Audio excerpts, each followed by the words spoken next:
Hello, boys and girls, and everything in between. Welcome to 2020. So, I have been slacking. I only filmed like 2 videos like 3 months ago. Things have been super crazy since then, so sorry, but hopefully I will be better in the new year.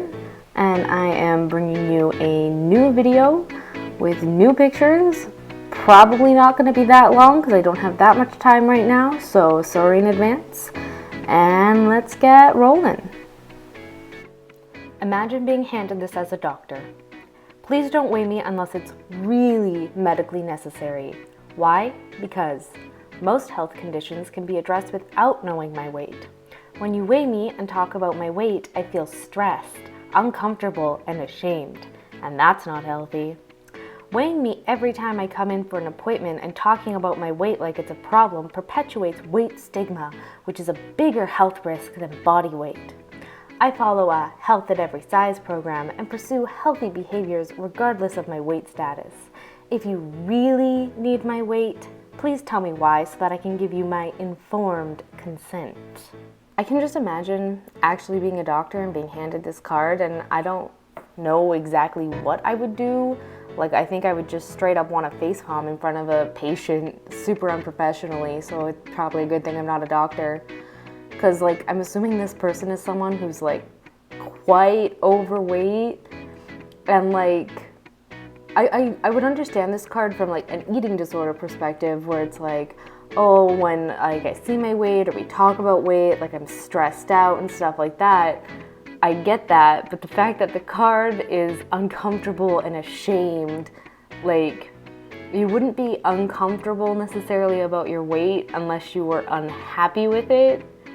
But then the whole point of this card is trying to go around saying, like, my weight doesn't matter, I follow health at every size, and you're talking about my weight like it's a problem, and that's weight stigma, and I'm like, bro, if you're going to a doctor, they need to know how much you weigh in most cases, because that's going to affect the dose of medications. It's going to reflect what you might potentially be struggling from. If you come in with knee pain at 400 pounds, chances are your weight is a major contributing factor, whereas if you come in with knee pains at like 120 pounds, then there's probably something else going on there, and your doctor needs to take that into account. And so, how are they weighing you without your consent? Like, they're not just picking you up and throwing you onto the scale, like, stay there or I'm gonna shoot you, because, like you have to willingly step onto the scale to be weighed and stand there while they record it, and I don't know, the whole thing's just dumb to me. Next. Eating disorders are a control tool of the patriarchy.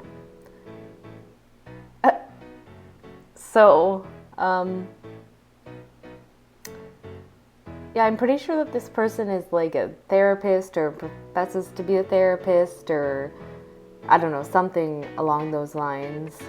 Or I don't know. I'll research it and I'll stick it in subtitles because I didn't do my research before recording this. But regardless, eating disorders are a psychological disorder. It's not like there's not a bunch of men sitting around a table in an office, like, stroking their white cats like the villain from a bad 80s movie, like, yes, what are we going to do to get these women?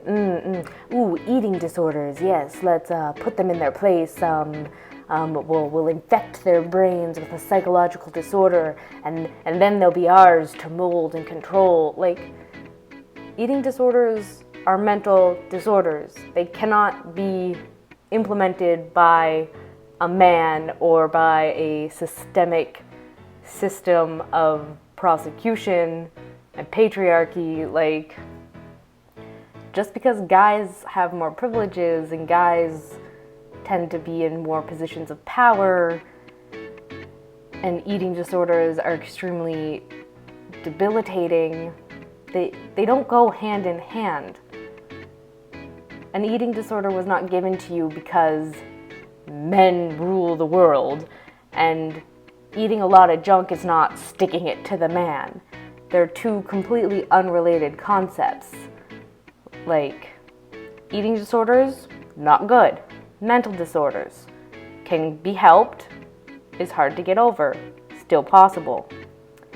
Patriarchy, men in power, underrepresentation of women. Bad, not a correlation. I would understand it more if they said diet culture is patriarchy, which I've seen and heard times and times before, and like, sure, I guess if you want to say men forcing women to be more concerned about their body, then politics keeps men in power. But eating disorders also affect men, first off. Men still diet, men still care about their bodies, men still have unrealistic expectations, so I don't really see where your point is coming from. Did your body consent to dieting? No. You know what else my body did not consent to? Having a whole bunch of extra pounds on it. Watching me eat an entire pizza in one sitting, if not more. Your body is not a separate entity from your brain, your soul, your spirit, whatever else parts of a human being you want to say exist. It's one holistic entity of you. Your body doesn't sit there like, oh, how dare you make me diet because I didn't want to. Like, your body does not have sentience. Like, that's your brain. And so if your brain says, yes, let's diet, your brain is part of your body, thus your body has consented. Like, this is just the dumbest question I've ever seen. Probably the dumbest question I've ever seen. Because bodies can't consent, brains consent. Like, that's all I have to say about this one. Health is a social construct. One favor, can we just leave this whole social construct, blank is a social construct thing, like, in 2019 and not carry it to 2020? Because, like, I don't even, what is a social construct even? Let's look it up, which I've already done. The Merriam-Webster Dictionary defines a social construct as a noun, formal, meaning an idea that has been created and accepted by the people in a society. So, you're telling me that we as a society have created health and accepted health. Like, health existed before society. Health existed before we had the word health and unhealthy. Like, even if you were a caveman, if you somehow managed to be a 600-pound caveman, which in reality, with the fact that they had to hunt for their food, and I don't mean walking to your closest McDonald's, they're not going to be, but they're still going to be unhealthy. They're not going to have a word for it, but they're still unhealthy. Someone who's physically fit, no matter what society they live in, is still going to be healthy. I might give you that our social ideals of health have been constructed and changed over time, because it used to be if you had a little bit of extra weight on you, it meant you were really wealthy and well-to-do because you could afford to overeat, essentially. But even at that, we still didn't say they have extra pounds on them, so they're healthy. We said they have extra pounds on them, so they're rich. But the richer you were in societies, the more likely you were to get sick and die early. Hence why things like gout were considered the disease of kings, because only kings or people that were as rich as kings could even afford to eat as much and be as lazy as to get gout. So they didn't think that that was healthy. They recognized that it was a terrible illness that was probably going to kill said monarch. So no, health is not socially constructed. Health is just a scientific, unchangeable fact of where your body is currently sitting at any point in time. Just because we have a better understanding of what health is and a label for it doesn't mean we socially constructed the concept. Thank you for coming to my TED Talk. If your health or wellness professional is advocating for intentional weight loss, they aren't educated about trauma-informed, social justice-oriented, holistic health. Wow. Wow, that is a lot of different SJW terms thrown into one thing. I will say trauma-informed is not SJW. That's a legitimate thing that's important in most practices. I work with vulnerable populations in a emotional support capacity. And yeah, we definitely got to be trauma-informed, which if you don't know what it is, basically just means you don't know if somebody has gone through trauma, so approach everybody in a... Basically, don't be a dick. Just be nice to people, understand that you don't know people's backgrounds. But if you're talking to your health or wellness professional, chances are they do know your background, or at least your background when it comes to health.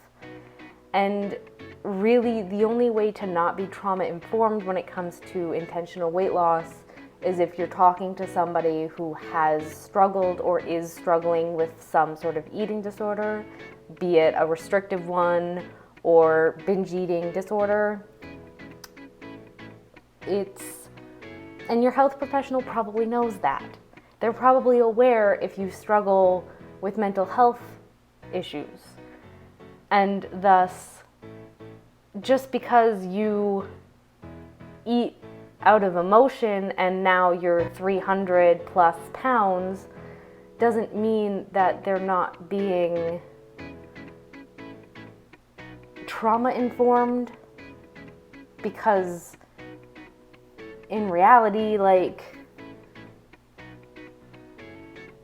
your emotional eating is not their job, and them telling you to lose weight if you are emotionally eating is probably the first step in helping you with your mental health, because if you are healthier, you'll feel better, and if you cut out the emotional eating, you'll be forced to find other ways to cope.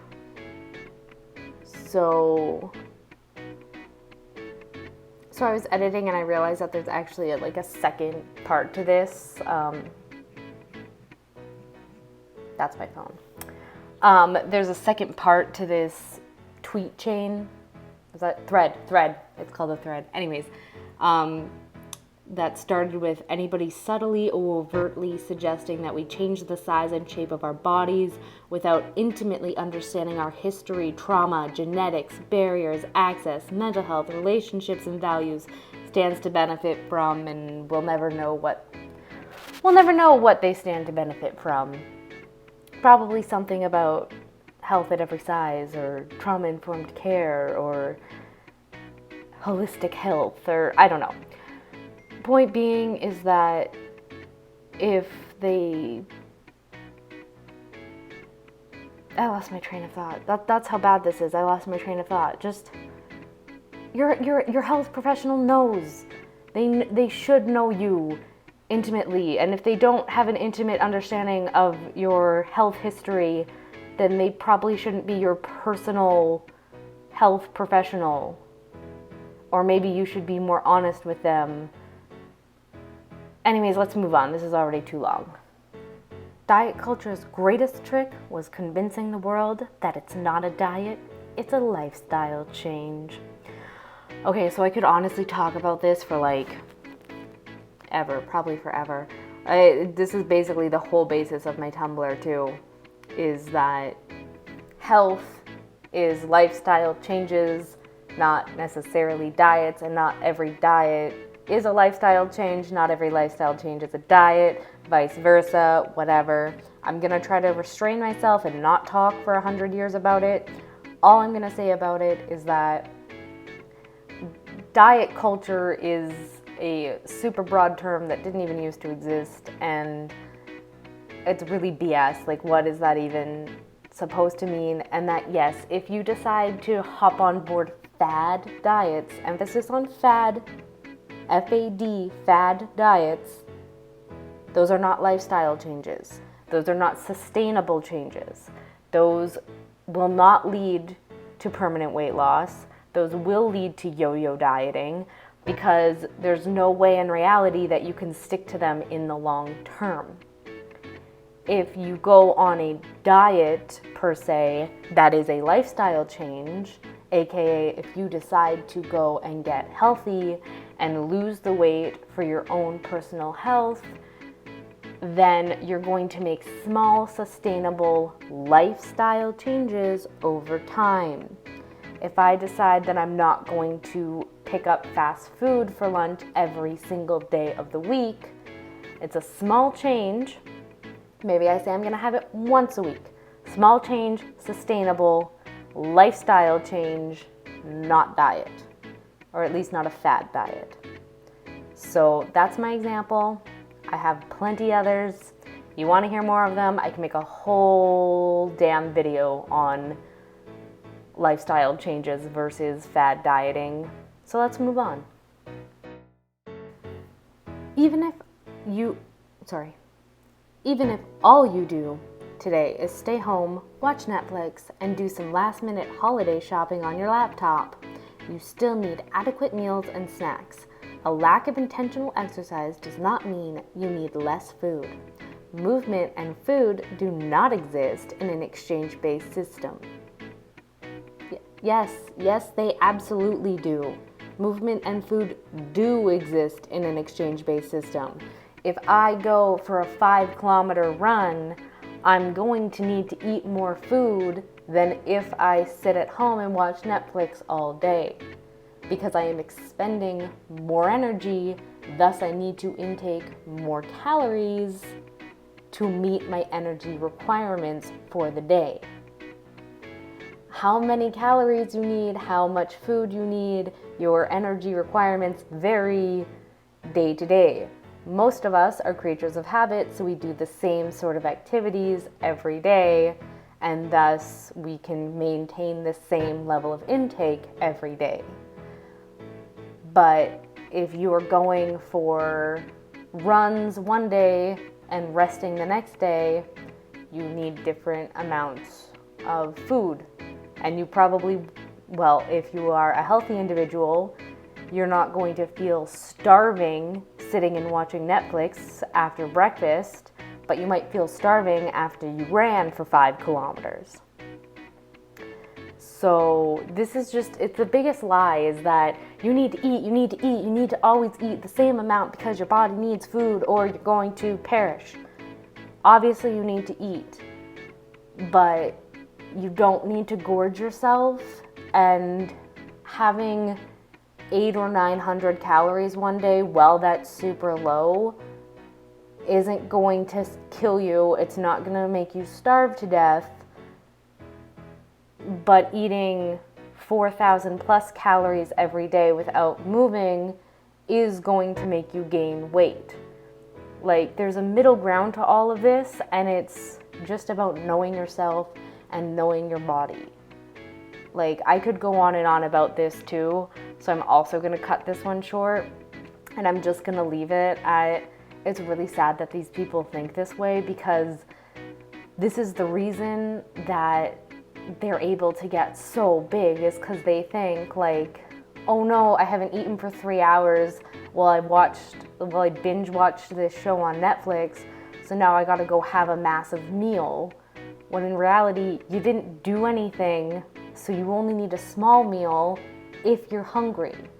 They profess intuitive eating, but then they eat when they're not hungry because they think that they need to eat. Next.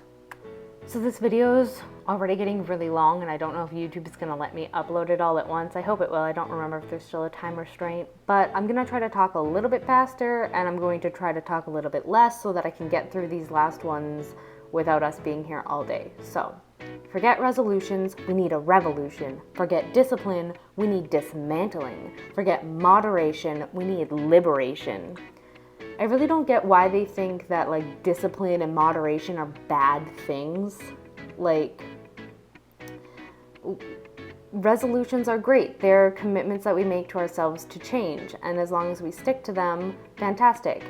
Discipline is super important in anything. Like, how are you going to get your school assignments done on time, your work assignments done on time? Like, discipline doesn't just have to be about exercising or weight loss. Like, you can have discipline in all areas of your life. And moderation is important in everything. Otherwise, the saying, in all things moderation, wouldn't exist. Even too much of a good thing is a bad thing, to pull out even more cliches. You need moderation in your life, because if you spend all day inside watching Netflix and no time socializing with your friends, you're going to lose your friends, you're not going to have a social life, you're not going to meet your social requirement, and you're going to be unhealthy mentally. Your mental health will suffer for it. If you eat too much chocolate, like, people can literally die from eating too much chocolate. It can be toxic. So, moderation.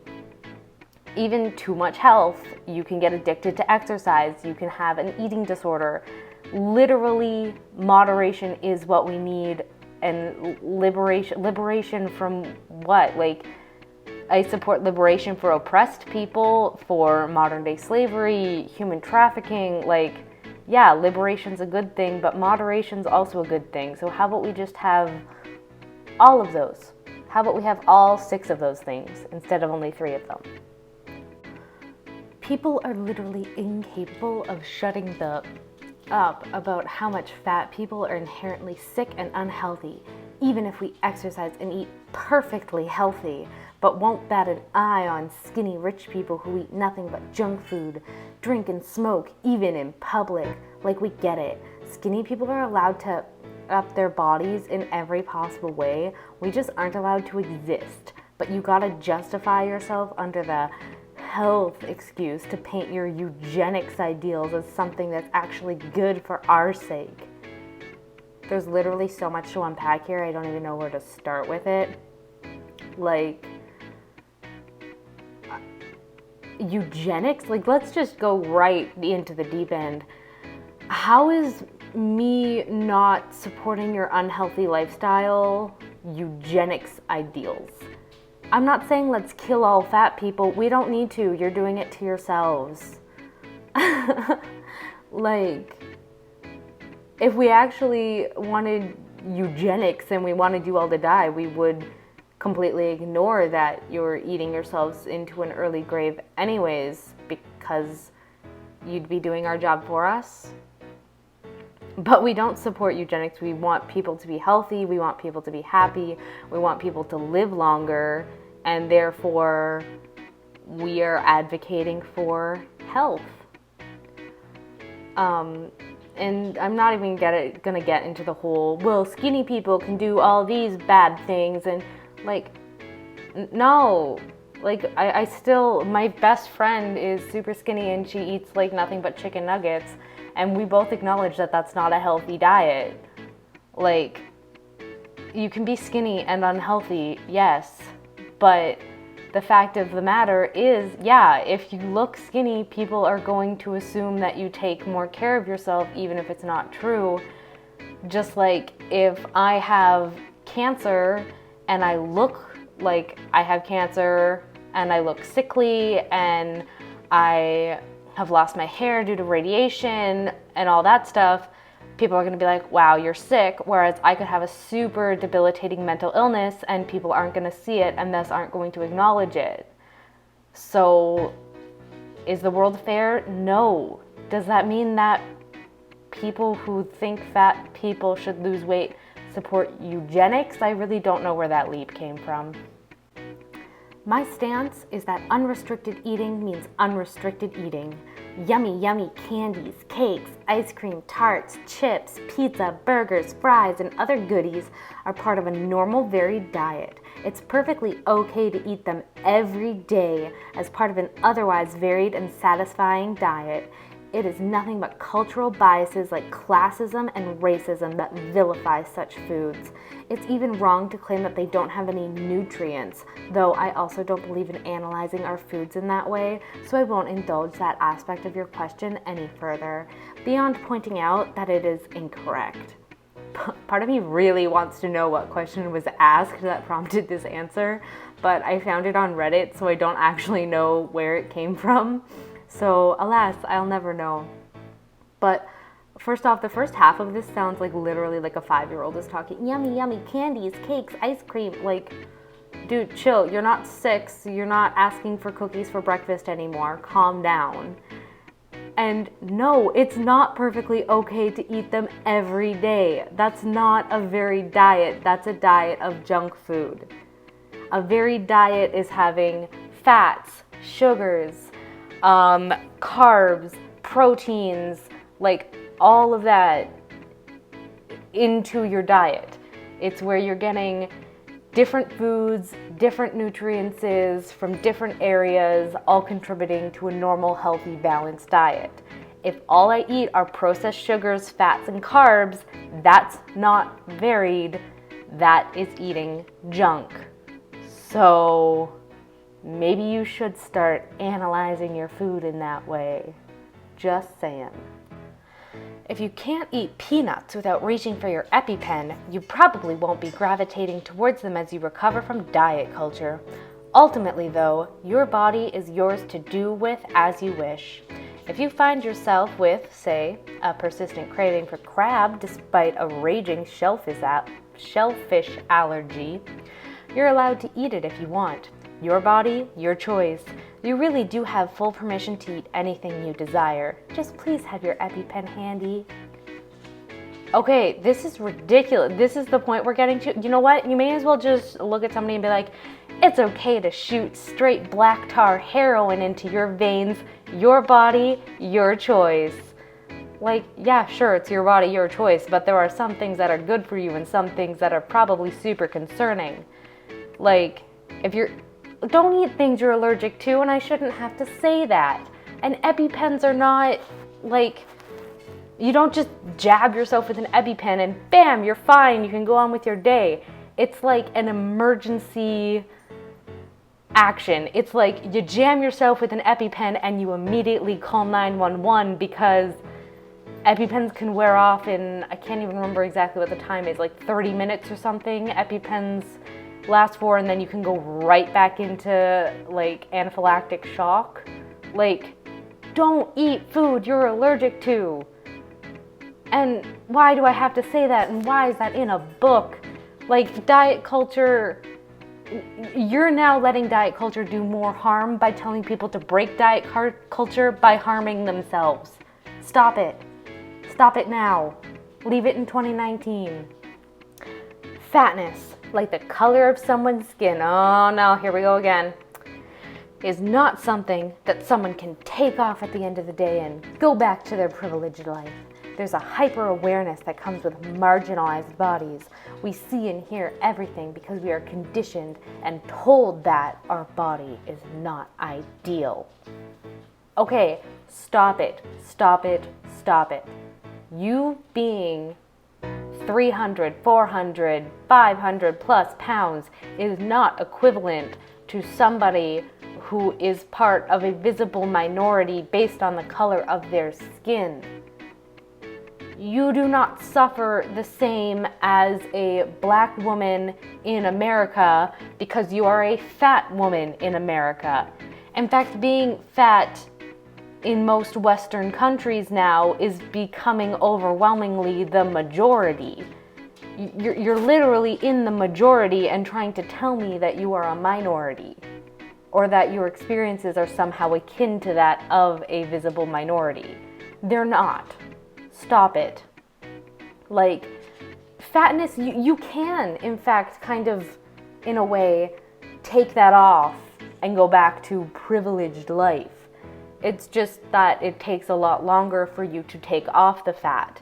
But you can eat healthy, you can make lifestyle changes, and you can get that fat off your body and go back to what you cry about as being thin privilege. You don't have to live fat. You always have to live with the color of your skin. Sorry, not sorry. And last, but not least, huge decade for eating disorders disguised as wellness. Intermittent fasting equals skipping meals. Scheduled anorexia. So I ended with this one because it felt fitting that it was about the past decade and now it's 2020. But honestly, you guys, first off, skipping meals it is not an eating disorder. Just because you skip one meal doesn't mean that you're anorexic. Like, calm down, okay? Some people miss meals. Some people just are so caught up doing stuff in their life that they look at the time and they're like, oh my goodness, it's almost supper time and I never ate lunch. Like, that does not denote that they have an eating disorder. That does not make them anorexic. And the fact that people think that skipping meals is so bad is just concerning in itself. But then also, intermittent fasting is not skipping meals. It's planning your meals between certain hours. You're still getting all of your calories, you're still getting all of your nutrients, all of your meals, just in a shorter time period. I'm sorry that that upsets you, Karen, because you want to eat a chocolate cake every night for your midnight snack, but some of us want to live longer. And I'm sure this person who said scheduled anorexia thinks that they're being really witty, but like, honestly, that's just super offensive. Like, to denote that you can schedule anorexia is just basically saying that you can turn on and off psychological disorders, which, trust me, a lot of people out there wish they could. I am sure that every person that has ever struggled with anorexia or any sort of eating disorder wishes that they could just have an off switch. Wishes that at Christmas they could enjoy time with their families instead of looking at all the food on the table as numbers. There's no on and off switch to it. There's no scheduling an eating disorder. And just because you plan to fast doesn't mean that you suddenly have an eating disorder. Not eating all the time is not anorexia. And y'all need to chill and stop invalidating people who struggle with real psychological disorders because it somehow offends you that other people have control and can walk that balance of being healthy and not fall off onto one end or the other of being obese or having an eating disorder. There's a middle ground, and some of us live in it. Anyways, thank you so much for all of your time. I know this video has gone on and on and on. I think I got one comment asking me to make longer videos, so this one is longer. Hopefully it will all upload as one part, or I'll have to split it. Yeah, and I will see you guys in the next video, which hopefully will come sooner than 3 months.